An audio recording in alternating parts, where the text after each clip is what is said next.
हेशम चौधरी कुनै न कुनै राजनीतिक पार्टीसँग जोडिएका छन्। अब त्यस कारणले अब अहिले प्रधानमन्त्री कुर्सीलाई सुरक्षित गर्नको लागि उनलाई हम्मे परेको होला, उनलाई अप्ठ्यारो महसुस भएको होला।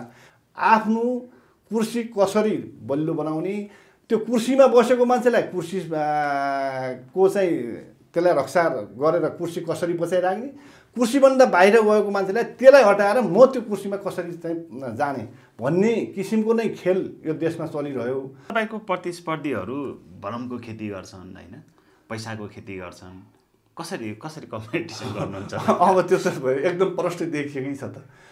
अब त्यो एकदमै भरमको खेती गर्छन्, अब पैसाको खोलो बगाउँछन्। पैसा यहाँ मात्र होइन, विदेशबाट पनि पैसा यहाँ आउँछ। जति बेला चुनाव हुन्छ, चुनावमा तपाईँले पनि देख्नुभएकै छ, चुनावमा कति पैसा खर्च गर्छन्, कति के आश्वासन बाँड्छन्, कति के सम्मान भन्छन् जनतालाई। अब यी कुरा त सबै थाहा छ। अब हामीले सबैले देखेका छौँ। अब जनता हाम्रो अझै पनि चिन्ता के हो भने जब जनता जागरुक हुँदैन अझै पनि यो खेल त चल्छ। यसै महिनाको 24, 25, 26 गतेबाट हाम्रो बुटोलमा राष्ट्रिय जनमोर्चाको राष्ट्रिय सम्मेलन हुँदैछ। अब यो राष्ट्रिय सम्मेलनले अझ हाम्रो पार्टीले अहिले देशमा भएका गतिविधिहरू, देशमा सरकारले गरेका काम कारबाहीहरू, अब देशमा यी राजनीतिक पार्टीहरूले गरेका खेलेका भूमिकाहरू, अब र हाम्रो आगामी पार्टीका नीति कार्यक्रमहरू सशक्त रूपमा हामीले त्यो छलफल गर्नेछौँ। सशक्त रूपमा जनताको बिचमा कसरी चाहिँ जान सकिन्छ भन्ने छलफल बहस त्यहाँ हुनेछ।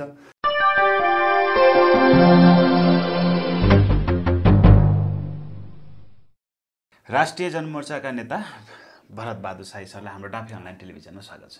धन्यवाद। अब नेकपाको विवादले नि देशलाई अस्तव्यस्त बनायो भनेर विश्लेषणहरू भइरहेको छ होइन। तपाईँ पार्टीमा क्रियाशील सदस्य पनि, पार्टीको राष्ट्रिय जनमोर्चाको एउटा नेताको रूपमा हेर्दाखेरि चाहिँ अहिले देश अस्तव्यस्त नै भएको हो? पक्कै नै। अब राजनीति जब अस्तव्यस्त हुन्छ स्वतः देश अस्तव्यस्ततिर गइहाल्छ। मुख्य कुरा त देशलाई सम्हाल्ने भनेको, देशलाई अगाडि बढाउने भनेको, देशलाई सुशासन कायम गर्ने भनेको, देशमा सिस्टम लागू गर्ने भनेको त राजनीति नै हो। अब राजनीति जब अस्तव्यस्ततिर जान्छ निश्चय नै अब देश अस्तव्यस्ततिर गइहाल्छ। यो अस्तव्यस्तताले चाहिँ के कति असर पारेको तपाईँको ठम्याइ छ देशलाई? होइन, देशलाई त ठुलो, जब राजनीति अस्तव्यस्त हुन्छ, सरकार अस्तव्यस्त हुन्छ, त्यस पछाडि त देशका सबै विभिन्न विकासका पूर्वाधारहरू, विकासका गतिविधिहरू, अरू कानुन सुव्यवस्थाका व्यवस्थाहरू चाहिँ सुचालन सञ्चालन गर्नको लागि, हुनको लागि धेरै कुरामा ठुलो असर पर्छ नि।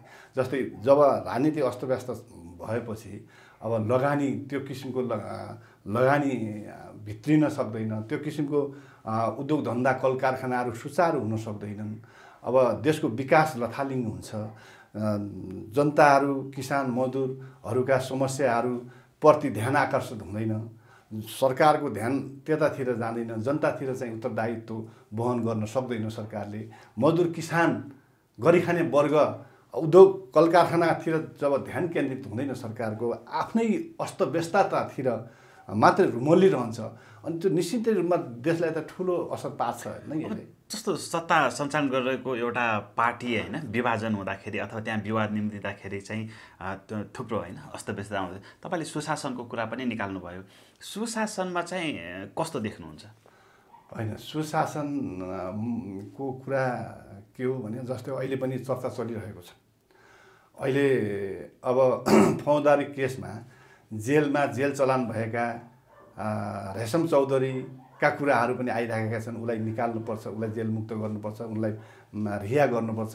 यस्ता कुराहरू जब आउँछन् त्यहाँनिर के देखिन्छ भन्दाखेरि पक्कै पनि सुशासनतिर देश गएको छैन कि। अब हत्या बलात्कारका कुराहरू देखिराख्नु भएको छ।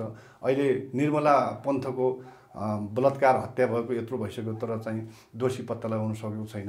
अब अर्कै त्यस्तो जघन्य हत्याको त अब केही उता आयो बाहिर। अर्को हाम्रो चाहिँ के अरे एउटा नानीको चाहिँ जुन बलात्कार हत्याले पछिको हत्या भएको थियो। अब यो कारणले के छ भन्दाखेरि सुशासन भनेको नै निर्धक्क रात दिन जति बेला पनि देशको नागरिक निर्धक्क, मलाई कुनै किसिमको डर छैन, म निर्धक्क, मेरो पछाडि कुनै त्रास छैन भनेर एकदम निर्धक्क देशको नागरिक हिँड्न डुल्न व्यापार व्यवसाय यो सबै गर्न पाउनु पर्यो, त्यहाँ सुशासन हुन्छ। अब जस्तो टिकापुर नर समाजको कुरा गर्नुभयो होइन, रेशम चौधरी, अदालतले जन्मकैदको फैसला सुनाइसकेको मान्छेलाई अथवा जघन्य अपराधको त्यस्तो अपराधको सजाय भोगिरहेको मान्छेलाई अब राजनीतिसँग घटनासँग जोडेर प्रधानमन्त्रीले उन्मुक्ति दिनुहुन्छ भन्ने लाग्छ तपाईँलाई चाहिँ? होइन, अब त्यही त दिनु हुँदैन यसमा। अब त्यो यदि त्यो उन्मुक्ति पाए रेशम चौधरीले, त्यस्तो भयो भने त देशमा कानुनी राज्यको आभास जनताले गर्न सक्ने कुरा भएन नि। कानुनी राज्य छैन, सुशासन छैन भन्ने कुरा त त्यो त एकदमै छलप्रष्ट चाहिँ बाहिर आउने कुरा भइ नै हाल्यो। त्यस कारणले हामीले अहिले के गर्न खोजेको भने त्यो विषयमा त चर्चा छलफलै नहुनुपर्ने हो। त्यस्ता जघन्य अपराध जुन गरिरहेका मान्छेहरू जब न्यायालयले फैसला गरिसकेको, न्यायालयले दोषी करार दिएर त्यस्तो किसिमको चाहिँ अवस्थामा जेलभित्र चाहिँ बसेको मान्छेलाई फेरि उन्मुक्ति दिनुपर्छ भन्ने चर्चा परिचर्चा चल्नु नै दुर्भाग्य हो। यो चर्चा चल्नुमा नि प्रधानमन्त्रीको हात कति देख्नुहुन्छ? होइन, अब सरकारको तर्फबाट अब यो किसिमको हात भन्ने कुरा पनि अब जो थरुहट आन्दोलन को नाम दिएर जो वार्ता टोली गठन भएको छ आदि इत्यादि, अब त्यही आन्दोलनको उसमा अब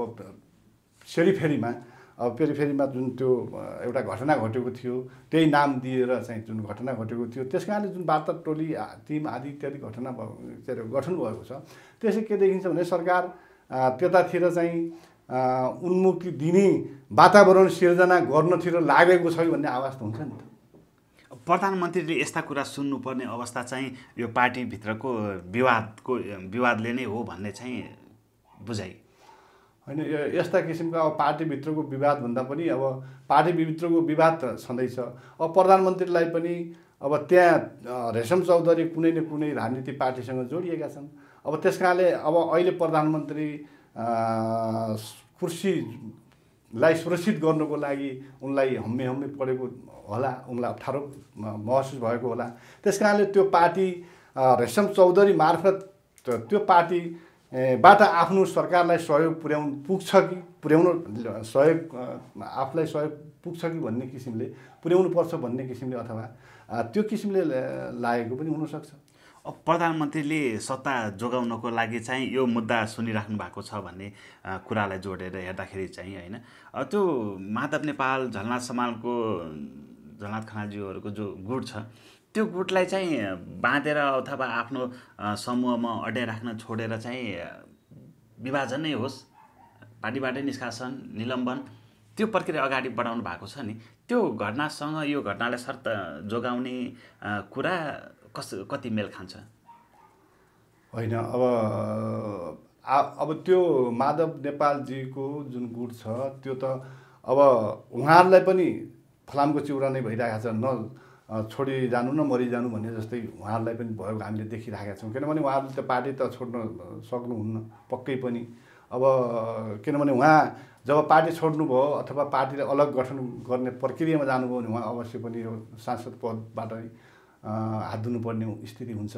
त्यस कारणले अब त्यो एक ठाउँमा हुँदा पनि अब माधव नेपाल झलनाथजीहरू एक ठाउँमा एमालेको एउटै ठाउँमा हुँदा पनि अब जस्तै त्यसको सत्ता साझेदारी पार्टी नेकपा माओवादी केन्द्र र पार्टीबाटै विभाजित अलग पार्टी भइसकेको अवस्थामा त उहाँहरू त सुरक्षित त सरकार छैन। त्यही माधवजी झलनाथजी एक साथमा हुँदै पनि सरकार त सुरक्षित त छैन। त्यस कारणले अब अर्को पार्टीबाट चाहिँ सहयोग नपाउने हो भने त अब कति बेला पनि सरकारको कुर्सी धर्मराउन सक्छ। त्यस कारणले त्यो अब उद्देश्यका साथ सरकार केही न केही अर्को पार्टी अरू पार्टी जस्तै अहिले धेरै चर्चाहरू चलिरहेका छ। जनसमाजवादी पार्टी का नेताहरूसँग छलफल चलाइराखेका हामीले देखिरहेका छौँ। अब त्यो किन छलफल चलाउनुको पछाडिको कारण नै आफ्नो सरकारलाई सुरक्षित गर्न र उहाँहरूको समर्थन प्राप्त गर्नु नै होला। अब तपाईँको पार्टी होइन राष्ट्रिय जनमोर्चाको विषयमा एकैछिनपछि जोड्छु। अझै यो नेकपा भर्खर जो टुक्रिएर दुईटा फ्याक्सनमा छुट्टियो होइन, नेकपा माओवादी केन्द्र, प्रचण्डजीले चाहिँ अब अदालतको फैसला हामीलाई चित्त बुझ्दो भएन भनेर पुनरावलोकनको अपिल गर्नुभएको छ होइन, के सङ्केत गर्छ यसले? फेरि जोडिन्छ पार्टी होइन? यो सर्वोच्चमा पुनरावलोकनको चाहिँ निवेदन दरखास्त हाल्नु भनेको यो आफैमा अब यो एक किसिमको निराशाको पराकाष्ठ भन्छु मैले त। अब त्यो के त्यो सर्वोच्च अदालतले फैसला गरिसकेका छ। तिमीहरू अलग अलग पार्टी हो, अलग अलग ठाउँमा चाहिँ तिम्रो अलग अलग अस्तित्व छ भनिसकेका छ।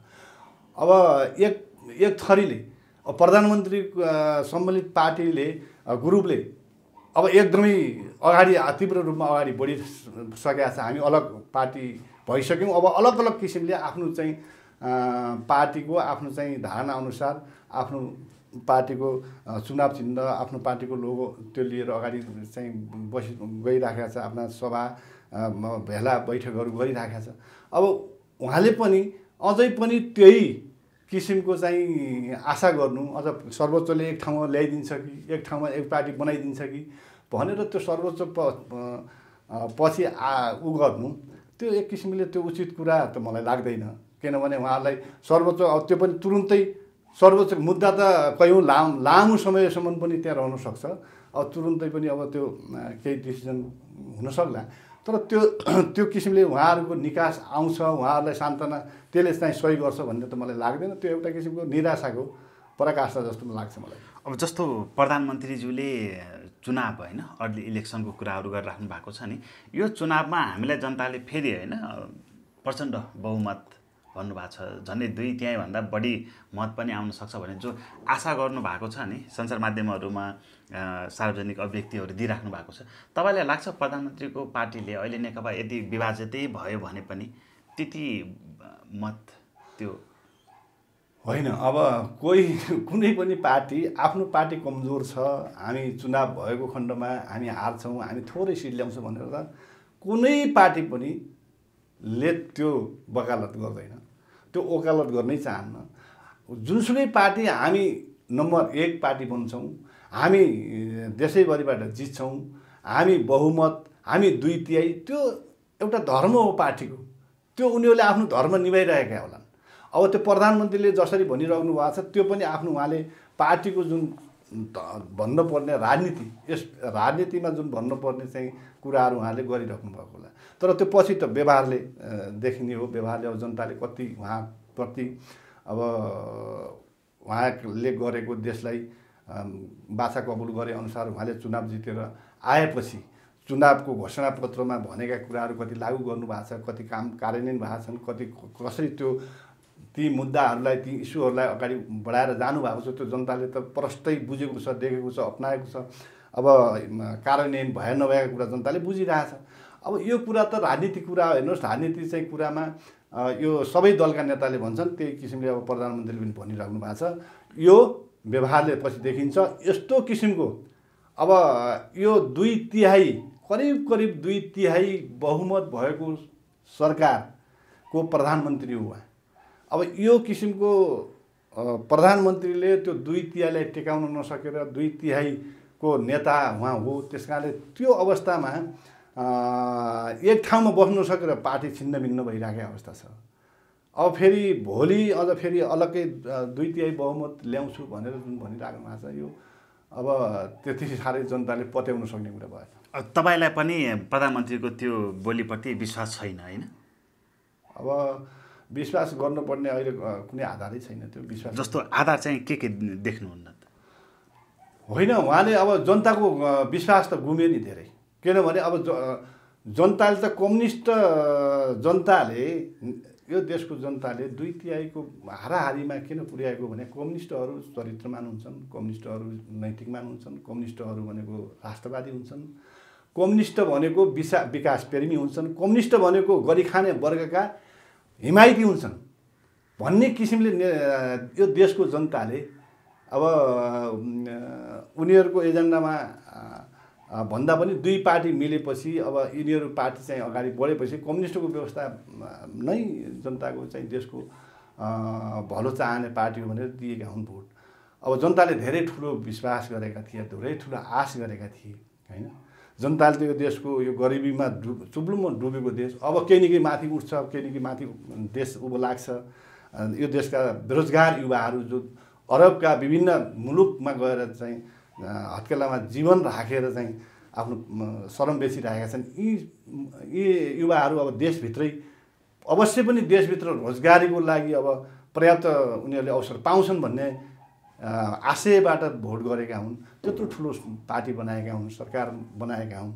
अब त्यो त उहाँहरू त्यो भइसकेपछि, सरकार गठन भइसकेपछि कुनै पनि देश र जनताको लागि कामभन्दा पनि फेरि 2 वर्षसम्म 2.5 वर्षसम्म अलिअलि चाहिँ त्यति केही भएन। त्यस पछाडि त कुर्सीकै कुरा। अब त्यत्रो महामारी आयो हाम्रो देशमा पनि, तर त्यसको लागि युवाहरू परिचालन हुने कुरा भएन।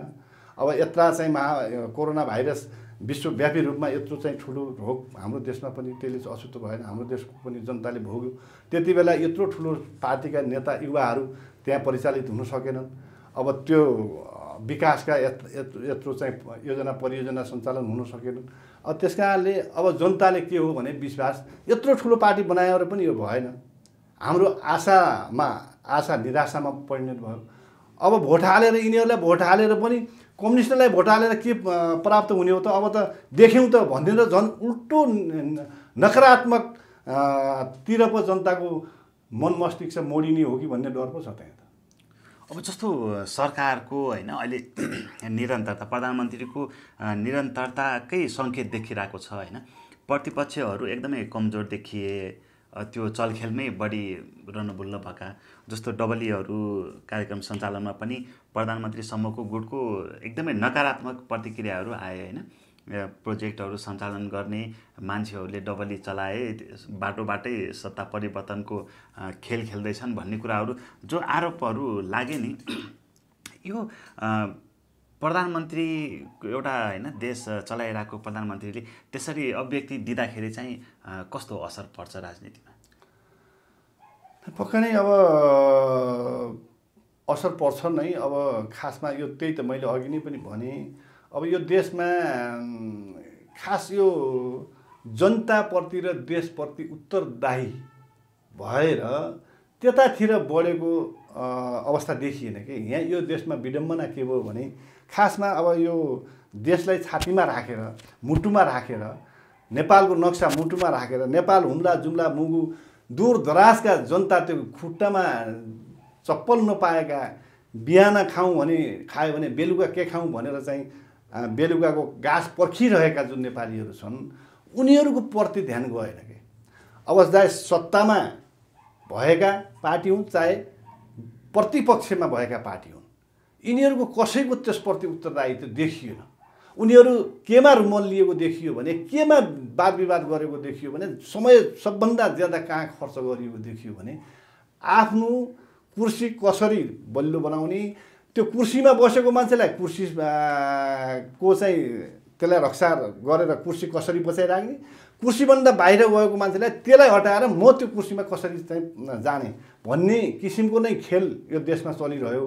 र अब प्रधानमन्त्रीले पनि अब जुन किसिमले चाहिँ त्यस्तो अभिव्यक्ति आदि प्रधानमन्त्रीको तहबाट उहाँले पनि अब प्रधानमन्त्री एज अब नेपाली जनताको अभिभावक, देशको अभिभावक, उहाँले अब एक किसिमको सामान्य जिम्मेवारीमा भएका मान्छेहरूको ले बोल्ने भाषा प्रयोग गरिदिनुहुन्छ कहिलेकाहीँ।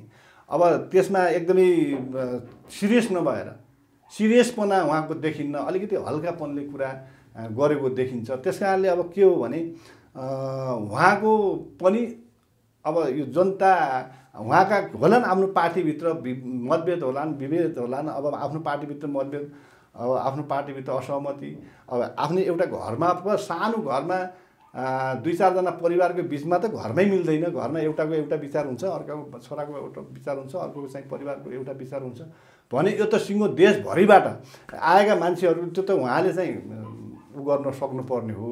उहाँले त्यो सबैको अभिभावक बनेर मिलाएर लिन सक्नुपर्ने हो। तर उहाँले पनि अब ती किसिमको चाहिँ अभिव्यक्ति दिनुहुन्छ, त्यो किसिमको चाहिँ जिम्मेवारीबाट अलिक भनौँ न त्यो वहन गर्न सक्नु भएन नि भनौँ न। अब त्यो किसिमको जिम्मेवारी वहन गर्न नसकेकै कुरा उहाँलाई भलै उहाँले अप्ठ्यारो, किनभने घरमा आमा उहाँ त अहिले देशको अभिभावक हो नि। अभिभावकले के हो भने घरको आमा बाबुलाई छोराछोरी चाहे जतिसुकै शिक्षित भए पनि, जतिसुकै जान्ने भए पनि, जतिसुकै ठुलो भए पनि आमा बाबु भनेको गार्जियन नै हो। आमा बाबुले चाहिँ उनीहरूलाई एउटा बाटो उ गर्नै पर्ने हुन्छ। त्यस कारणले अब उहाँको पनि त्यो किसिमको परिपक्व अब किसिमको त्यो अभिव्यक्ति विभिन्न सुनिन्छन्, त्यस्ता किसिमका अभिव्यक्ति पनि आएका छन्। अब यहाँसम्म कुरा आयो कि अब अहिले त अब अब यहाँ दलाल विदेशीबाट परिचालित, विदेशीबाट सञ्चालित, एउटाले अर्कालाई भनिरहेका छ, सरकार पक्षका मान्छेले अब आफ्नै पार्टीका अरू नेतालाई भनिरहेका छन्, ती नेताले प्रधान सरकारमा भएका नेतालाई भनिरहेको, त्यहाँसम्मको चाहिँ कुराहरू उहाँले चाहिँ बोलिरहनु भएको छ। यो विडम्बना हो नि। अब म तपाईँकै पार्टीतिर पनि आएँ होइन, राष्ट्रिय जनमोर्चा भनेर चित्रबहादुर केसीलाई मात्रै चिनिने भयो होइन, किन त्यस्तो भएको? पार्टी त एकदमै ओझेलमै परिरहेछ। त्यस्तो हुनुको पछाडि चाहिँ कारण के? होइन, अब पार्टी चित्रबहादुर केसी अब मात्रै पार्टीमा हुनुहुन्छ भन्ने किसिमको एउटा बुझाइ जुन छ, यो बुझाइलाई अलिकति हामीले पनि अब यो गरेका छौँ, यसलाई महसुस गरेका छौँ। किनभने चित्रबहादुर केसी मात्रै त पार्टीमा हुनुहुन्न, पार्टीमा धेरै नेताहरू हुनुहुन्छ, धेरै कार्यकर्ताहरू हुनुहुन्छ।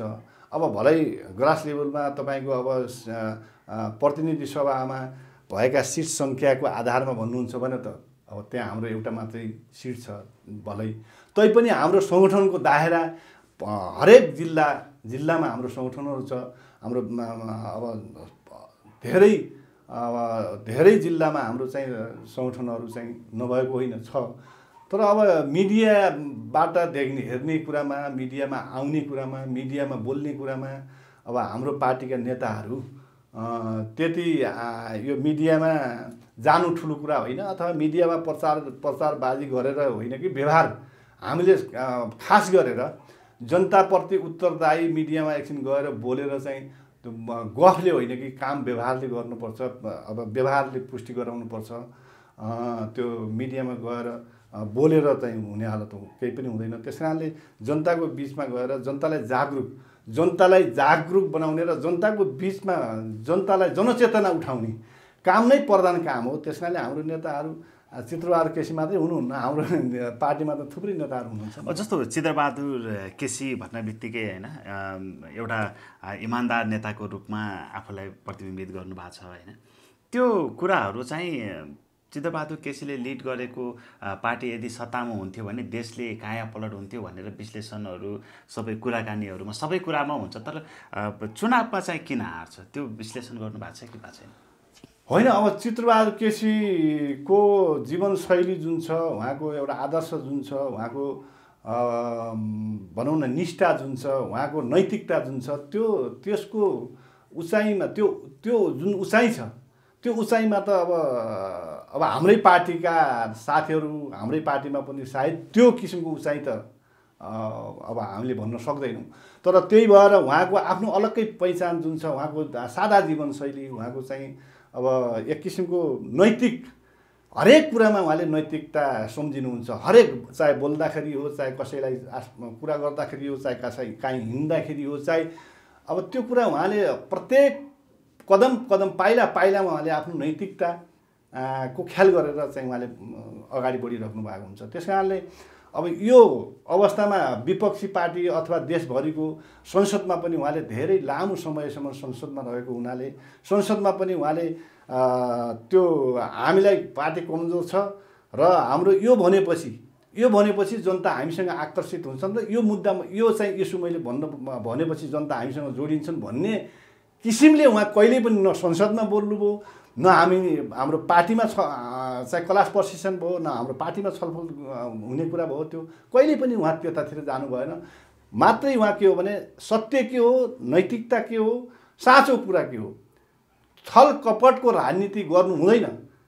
जनतालाई जे हो त्यही किसिमको चाहिँ निर्देशन दिनुपर्छ र त्यही किसिमको चाहिँ हामीले प्रशिक्षण दिनुपर्छ भन्ने किसिमले उहाँले चाहिँ त्यो जानुभयो। त्यस कारणले संसदबाट लिएर सदन, अब सडक, हरेक ठाउँमा उहाँको एउटै किसिमको मात्रै, एउटै किसिमको भ्यू रह्यो। अब यहाँ अब नेपालमा के देखिन्छ भने अलि धेरै मान्छेहरू देखिएपछि अब अहिले एक कुरा बोलेको छ भने बिहान एक कुरा बोलेको छ भने बेलुका अर्कै कुरा बोलिदिन्छ। मान्छे धेरै देख्यो भने भोट कसरी, के मैले इस्यु भन्दाखेरि, के शब्द भन्दाखेरि, के मैले अहिले लेटेस्ट के छ अभाव, त्यो अभाव तुरुन्तै भोलि मैले पुरा गरिदिन्छु भनेर अब जनतालाई के भनेर जनता आफूतिर आकर्षित हुन्छन्। त्यो सायद व्यवहारमा भोलि होला नहोला, व्यवहारले त्यसले देखाउन सकिएला नसकिएला, व्यवहारमा लागू गर्न सकिएला नसकिएला, त्यतातिर चिन्ता अरूको हुँदैन।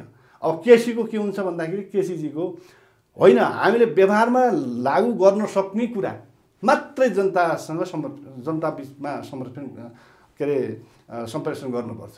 नसक्ने कुरा, झुटा कुरा जनतालाई गरेर झुटा आश्वासनबाट हामीले जनतालाई माथि त्यो चाहिँ आश्वासन बाँड्नु हुँदैन भन्ने कुरा उहाँको निरन्तर छ। त्यस कारणले अब के हो भने केसीजीको अब कहिले पनि उहाँले त्यो भरम जो हुन्छ नि, भरम गरेर जनतालाई भरम सिर्जना गरेर त्यताबाट हामीले त्यो भरम सिर्जनाबाट हामीले चाहिँ जनताको अभिमत लिनुहुन्न अथवा भोट लिनुहुन्न। त्यो भरम सिर्जना हामीले गर्नुहुन्न। जनतालाई वास्तविक जे हो त्यही जनतालाई चाहिँ हामीले बताउनुपर्छ भन्ने उहाँको मान्यता छ। त्यो भएको हुनाले अहिलेको जनता देखिहाल्नु भयो। अब अहिले बिहान के कुरा गर्छ नेताले, बेलुका के कुरा गर्छ, त्यो अब त्यो सत्य साबित हुने हो कि होइन, व्यवहारमा लागू हुने हो कि होइन, त्यतातिर जनता जाँदैन। हो त्यहीँनिर ताली पड्काउँछ, हो त्यही नेता भन्छ। त्यो तपाईँको प्रतिपक्ष हेर्नुहोस् न, होइन, तपाईँहरू एकदम निष्ठाको राजनीति गर्नुहुन्छ, त्यसमा कुनै दुई मत छैन, होइन। चित्रबहादुर केसीलाई हेरेर पनि कसैले त्यो लाइनभन्दा बाहिर छ भनेर भन्दैनन्। तर तपाईँको प्रतिस्पर्धीहरू भरमको खेती गर्छन्, होइन, पैसाको खेती गर्छन्। कसरी कम्पिटिसन गर्नुहुन्छ? अब त्यो त एकदम प्रष्ट देखिएकै छ त। अब त्यो एकदमै भरमको खेती गर्छन्। अब पैसाको खोलो बगाउँछन्। पैसा यहाँ मात्र होइन, विदेशबाट पनि पैसा यहाँ आउँछ। जति बेला चुनाव हुन्छ, चुनावमा तपाईँले पनि देख्नुभएकै छ, चुनावमा कति पैसा खर्च गर्छन्, कति के आश्वासन बाँड्छन्, कति के सम्मान भन्छन् जनतालाई। अब यी कुरा त सबै थाहा छ। अब हामीले सबैले देखेका छौँ। अब जनता हाम्रो अझै पनि चिन्ता के हो भने जब जनता जागरुक हुँदैन अझै पनि यो खेल त चल्छ, अझै चल्छ। जबसम्म जनता जागरुक हुँदैन, जनताको चेतना धेरै माथि, राजनीति रूपमा जनताको चेतना धेरै माथि उठ्दैन, तबसम्म देशमा यही बवन्डर मचिरहन्छ। किनभने नेताहरूले अहिले बेलुका भनेको कुरा बिहान भोलि जाने, बिहान भनेको कुरा बेलुका भोलि जाने, जनता त्यही पछाडि लाग्ने। त्यस कारणले जनताको जनचेतना पहिलाको भन्दा उठेको छैन त हामी भन्न सक्दैनौँ। जनताको जनचेतना पनि उठ्दैछ, तर देशको लागि चाहिने जनचेतना अझै भइसकेको छैन। त्यस कारणले जनताको जनचेतना भएपछि मात्रै के हुन्छ भने खबरदार, तिमीहरूले पैसा, करोडौँको पैसा चुनाव आउने बेला पैसाले किनेर जो भोट पैसाले किन्छौ, जो भोट पैसा दिएर भोट लिन्छौ, तिमीहरू गलत छौ। तिमीहरूले भोलि अवश्य पनि चाहिँ देशको चाहिँ ठुलो ढुकुटीबाट तिमीहरूले चाहिँ पैसा हिनामिना गर्छौ, त्यो असुल गर्नतिर लाग्छौ। यहाँ त अब त्यही भएको छ। पहिला चुनाव हुँदाखेरि खर्च गर्छन् पैसा, त्यो पैसा असुल गर्नुपर्छ उनीहरूले। आधा समय, त्यो 5 वर्षको आधा समय चुनावमा खर्च भएको पैसा असुल गर्न लाग्छ। फेरि ठ्याक्कै आधा समय फेरि अर्को चुनाव आउँछ, त्यो चुनावको लागि फेरि जम्मा गर्नु पर्यो पैसा। किनभने त्यो अगाडि पनि खर्च गर्नु छ त्यही पैसा, त्यो पैसा चाहिँ जम्मा गर्नतिर लाग्छ आधा समय। त्यस कारणले यी किसिमका चाहिँ गतिविधिबाट जनताले जब नेतालाई चाहिँ अलग राख्दैनन्, खबरदार अब बिल्कुल त्यस्तो किसिमको गर्न पाइँदैन भन्ने जनताको चेतना, जनचेतना उठेपछि बल्ल देशमा भ्रष्टाचारको उन्मूलन, अब यस्ता किसिमका अनैतिक कामहरूबाट रोक्नको लागि जनता अनि बल्ल अगाडि चाहिँ बढ्छन् र त्यो जनताको जागरुकता, जनताको चेतना स्तर माथि उठेको देखिन्छ। अब जस्तो भ्रष्टाचारको कुराहरूमा गर्दाखेरि पनि, होइन, नागरिक समाज पनि लागिरहेको छ, पत्रकार जगत पनि लागिराखेकै छ, होइन, कुनै कन्जुसाइ गर्दैन। अब जस्ता वाइट बडीहरू काण्डका थुप्रै छन् होइन, तर त्यो सुनवाई हुँदैन नि। कसरी सुनवाई नहुनुको कारण चाहिँ के देख्नुहुन्छ? होइन, यो त परस्तै छ नि। अब जुन सुनवाई गर्ने त भनेको त अख्तियार दुरुपयोग अनुसन्धान, अब सरकार त्यसको चाहिँ कार्यान्वयनको पाटो जो भ्रष्टाचार हुन नदिने र भ्रष्टाचार भएपछि त्यसलाई तुरुन्त सजायको भागीदारी बनाउने त त्यसका फङ्सनहरू चलाउने, त्यसको चाहिँ निर्देशन दिने, तुरुन्तै त्यो छानबिन गराउने, अब त्यस्तो भ्रष्टाचारलाई निवारण अथवा रोक्ने त्यो जिम्मेवारी र त्यो भूमिका त सरकारकै हो। सरकार हो नि त, सरकारको दायित्व हो नि। सरकार पहिला त सरकार सक्षम हुनु पर्यो, सरकार त्योबाट धेरै टाढा रहनु पर्यो। सरकारमा भएका मान्छे, सरकारमा मन्त्रीहरू, प्रधानमन्त्रीबाट लिएर मन्त्रीहरू, धेरै फङ्सनहरू जुन सरकारबाट हुन्छन्, ती फङ्सन सबै फङ्सनहरू त्यो विरुद्धमा लाग्नु पर्यो। भ्रष्टाचार निवारण, भ्रष्टाचारको अन्त्यतिर ती फङ्सनहरू चल्नु पर्यो। अनि बल्ल अब सरकारमा भएकै मान्छे, अब तपाईँ सरकारमा दुरुपयोग अनुसन्धानको एउटा अख्तियारको प्रमुख बनाउनुहुन्छ, तर उसले चाहिँ भ्रष्टाचार गरेर अरबौँ करोडौँ सम्पत्ति चाहिँ जम्मा गरेको हुन्छ, त्यसैलाई त्यही बनाइदिनुहुन्छ। उसले भ्रष्टाचार कसरी गर्ने उसले क्लास प्रशिक्षण पाएको हुन्छ, सिकेको हुन्छ। यस्ता मान्छे, त्यस कारणले यो कुरा के हो भने सरकार, यो सबै सरकारको पहिला सरकार ठिक हुनु पर्यो। सरकार चाहिँ भ्रष्टाचार उन्मुक्त, भ्रष्टाचार निवारण गर्छु भन्ने अठोट साहस एउटा उसको साथ अगाडि बढ्यो भने एकातिर त्यो हामीले आशा एकातिर गरेपछि त्यसको के अर्थ छैन। सरकारै हुनुपर्छ यसको। अब सरकारमा राष्ट्रिय जनमोर्चाको भइदिएको भए भ्रष्टाचार नियन्त्रण हुन्थ्यो, सुशासन हुन्थ्यो होइन। त्यसमा ल दुई मत नराखौँला, कहिले आउँछ तपाईँहरूको सरकार? अब त्यो त यसो छ, हाम्रो त्यो सरकारमा गएर पनि हाम्रो उप प्रधानमन्त्रीको जिम्मेवारी सम्हाल्नुभयो चित्रबहादुर केसी, सरकारमा पनि जानुभयो। अब त्यो जनताले भने पनि छ, अब भनि पनि राखेको छ। देखि त्यति बेला कुनै काहीँ चित्रबहादुर केसी उप प्रधानमन्त्री भएको बेला काहीँ कतै हामीले सुन्न पाएनौँ, देख्न पाएनौँ। त्यस्तै अहिले पनि हाम्रा सांसदहरू हुनुहुन्छ। भ्रष्टाचार भनेको त मन्त्री भएपछि मात्रै गर्ने भन्ने कुरा होइन। एउटा वडा अध्यक्ष, तलको वडा अध्यक्षबाट लिएर हाम्रा पनि अहिले मान्यहरू छन्, हाम्रो पनि हुनुहुन्छ, मान्य हुनुहुन्छ, वडा अध्यक्ष हुनुहुन्छ, वडा सदस्य के अरे वडाका चाहिँ गाविस अध्यक्षहरू हुनुहुन्छ, थुप्रै हुनुहुन्छ। तर त्यहाँ त कतै काहीँ तपाईँले सुन्नुभएको त छैन। हाम्रो के छ भन्दाखेरि अब त्यो जिम्मेवारी पाएपछि हामीले सरकारको त्यो त सरकारले जनताले त्यो जिम्मेवारी दिन्छन्। चित्रबहादुर केसीको नेतृत्वमा यदि सरकार भएपछि, गठन भएपछि, देशको शासन सत्ता चित्रबहादुर केसीको हातमा भएपछि अवश्य पनि भ्रष्टाचार गर्दैन। उसको जीवनशैली भनेको उसलाई त्यो किसिमको चाहिँ आर्थिकप्रति कहिले पनि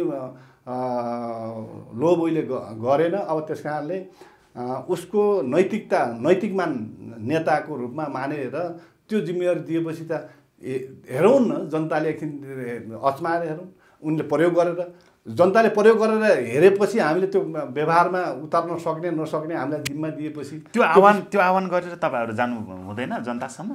होइन, आह्वान गरेर अब हाम्रो त विभिन्न, अब जस्तै हामीले त्यही त नि, अब हामीले आह्वान पनि गरेका हुन्छौँ, हामीले भनेका पनि हुन्छौँ। हाम्रो घोषणापत्रहरू पनि हामीले भ्रष्टाचारका कुरा, जनताको सुशासनका कुरा, गरिबी निवारणका कुरा, अब यो एउटा कुरा त प्रष्टै के हो ध्रुवजी भने हाम्रो पार्टीले यो पुँजीवादी व्यवस्था, संसदीय व्यवस्थामा यी सबै कुराको निवारण भइहाल्छ भन्ने हामी विश्वास गर्दैनौँ होइन। यो संसदीय व्यवस्था भनेको त यो पुँजीवादी ढर्राकै व्यवस्था हो। यो एउटाको खुट्टा तानेर आफू अगाडि बढ्ने, अर्को खुट्टा तानेर अर्को अगाडि बढ्ने, अब पैसाको ठुलो चलखेल। अब पुँजीवादी व्यवस्था भनेकै यो हाम्रो अब तपाईँको मार्क्स, अब यो लेनिनवादी सङ्गठनात्मक पद्धतिले त के भन्छ भन्दाखेरि संसद भनेको खसको टाउको देखाएर राँगाको मासु बेच्ने थलो हो भनेपछि त्यहाँ विभिन्न किसिमका तिग्नमबाजी हुने, अब कसरी आफ्नो पद प्राप्ति गर्ने, पैसा कमाउने, यी किसिमका धेरै तिग्नमबाजी हुने व्यवस्था हो यो। त्यस कारणले यो व्यवस्थामा गरिब खाने वर्ग, मजदुर, किसान, सर्वहारा वर्गको उत्थान त यहाँ हुँदैन। त्यस कारणले तैपनि के हो भने अब योभन्दा राम्रो काम गर्न सकिन्छ। संसदीय व्यवस्थामा पनि धेरै राम्रा उदाहरणीय कामहरू गर्न सकिन्छ, त्यो नसकिने होइन। भ्रष्टाचारको उल्मुलनै नभनौँ न्यूनीकरण गर्न सकिन्छ, सुशासन राम्रो दिन सकिन्छ, जनतालाई त्यो किसिमको चाहिँ अब आभास दिलाउन सकिन्छ। होइन जस्तै हामीले देखाएको छौँ नि अहिले एउटा सामान्य अब दिल्लीको केजरीवालको सरकारलाई त वाह भन्छ नि त, त्यहाँको मान्छेले पहिलोपटक दियो दोस्रो पटक एउटा सामान्य परिवर्तन गर्यो उसले, सामान्य धेरै परिवर्तन पनि गर्नु पर्दैन थियो कि। यहाँ त के भयो भने यो पुँजीवादी व्यवस्थामा त्यो सरकारमा जाने मान्छेहरूले धेरै परिवर्तन नगरे पनि थोरै परिवर्तन गर्न सके पनि धेरै ठुलो फड्को मार्न सकिन्छ, तर त्यहाँ गर्दैनन्। त्यहाँ पुगेका मान्छे त्यहाँ पुग्न बित्तिकै उनीहरू लोभको चाहिँ भुमरीमा फँसिहाल्छन्। त्यहाँ जान बित्तिकै किनभने करोडौँ पैसा खर्च गरेको हुन्छ, उनीहरूको माइन्ड उनीहरूको दिमाग त्यो असुल गर्नतिर लाग्छ। अनि त्यो असुल गरिसकेपछि पछिको अघिल्लो चुनाव अगाडि ठ्याक्कै झर्लक्कै आइहाल्छ। ओहो चुनाव आइसक्यो है, अब चुनावको लागि तयारी गर्नु पऱ्यो, पैसा जम्मा गर्नु पऱ्यो। अब त्यो बाहेक अरू त हुँदै हुँदैन। त्यस कारणले के हो भने यही व्यवस्थामा पनि राम्रो चाहिँ सुधार त गर्न सकिन्छ, नगर्न सकिने होइन।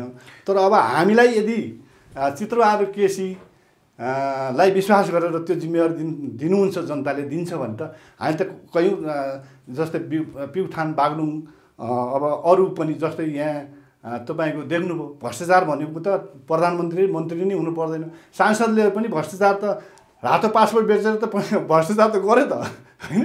त्यस कारणले जहाँ पनि गर्नु सक्छ, तर हाम्रो पार्टी नैतिक मान्छ अहिलेसम्म।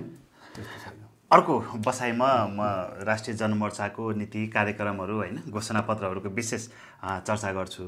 यो बसाइमा तपाईँ जो समय दिनुभयो र महत्त्वपूर्ण विचार राखिदिनुभयो त्यसको लागि भरत बहादुर शाही सरलाई धेरै धेरै धन्यवाद। हुन्छ। अब ध्रुवजी तपाईँले पनि कम्तीमा केही कुराहरू तपाईँको मिडिया डाँफे टेलिभिजनबाट मैले राष्ट्रिय जनमोर्चाका कुराहरू गर्ने अवसर प्रदान गर्नुभयो। म अब तपाईँको यो मिडियाबाट एउटा तपाईँलाई सम्पूर्ण देशलाई जानकारी पनि के गराउन चाहन्छु भने अब हामीहरू निकट यसै महिनाको 24, 25, 26 गतेबाट हाम्रो बुटोलमा राष्ट्रिय जनमोर्चाको राष्ट्रिय सम्मेलन हुँदैछ।